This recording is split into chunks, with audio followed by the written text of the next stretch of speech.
जय श्री कृष्णा, जय श्री राधारानी। आप श्री गौर किशोर शिरोमणि के आगे का प्रसंग सुन रहे हैं। कुछ दिन बाद किशोरमणि वहाँ से सब परिवार वृंदावन चले गए। वहाँ केशरी घाट में स्थित एक मकान में, जिसे आज भी लोग किशोरमणि कुंज के नाम से पुकारते हैं, गिरिराज की सेवा लेकर रहने लगे। उन्होंने वृंदावन के आने से पूर्व एक घटना घटी, जिसका विवरण श्री कुलदानंद ब्रह्मचारी ने सद्गुरु संग नामक ग्रंथ के द्वितीय खंड में इस प्रकार दिया है। किशोरमणि वहाँ से एक प्रवीण पंडित थे। षट दर्शन, स्मृति और पुराणादि में उनकी विशेष ख्याति थी। एक दिन एक ब्राह्मण के घर वे श्रीमद् भागवत पाठ सुनने लगे। बहुत से गणमान्य ब्राह्मण पंडित उस सभा में उपस्थित थे।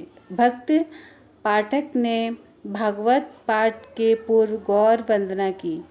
उसे सुन शिरोमणि महाशय ने पाठक से कहा, यह कैसा भागवत पाठ है? आप भागवत खोलकर देखते हुए गौर वंदना क्यों पढ़ रहे हैं? ब्राह्मण पंडितों की सभा में शालिग्राम को सामने रखकर भगवत की ये मिथ्या आवृत्ति क्यों? भक्त पाठक ने कर जोड़कर कहा, प्रभु, मैं भागवत का ही पाठ कर रहा हूँ। जो मैं उच्चारण कर रहा हूँ वह समस्त भागवत में लिखा है। शिरोमणि तब पाठ के निकट जाकर बोले, देखिए तो अनप्रचरी श्लोक कहाँ लिखा है?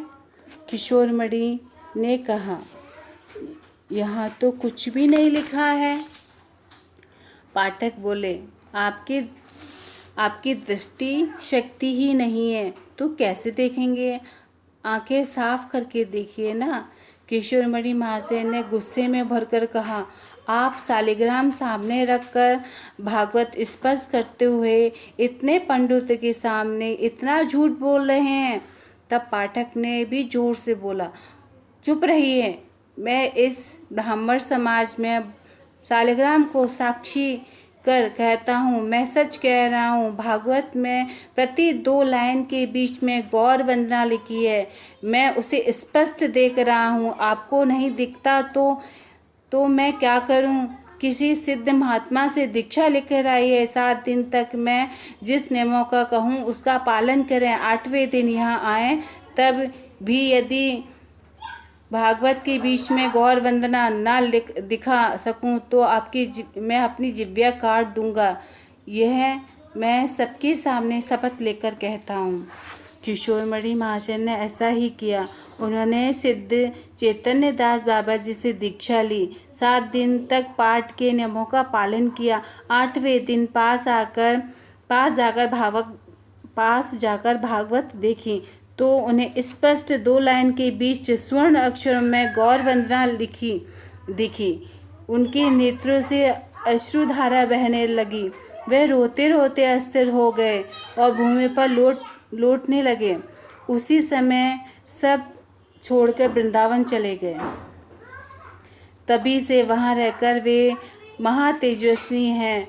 उनके जैसा दूसरा व्यक्ति इस वृंदावन में नहीं है। जय जय श्री राधे, जय जय श्री कृष्णा।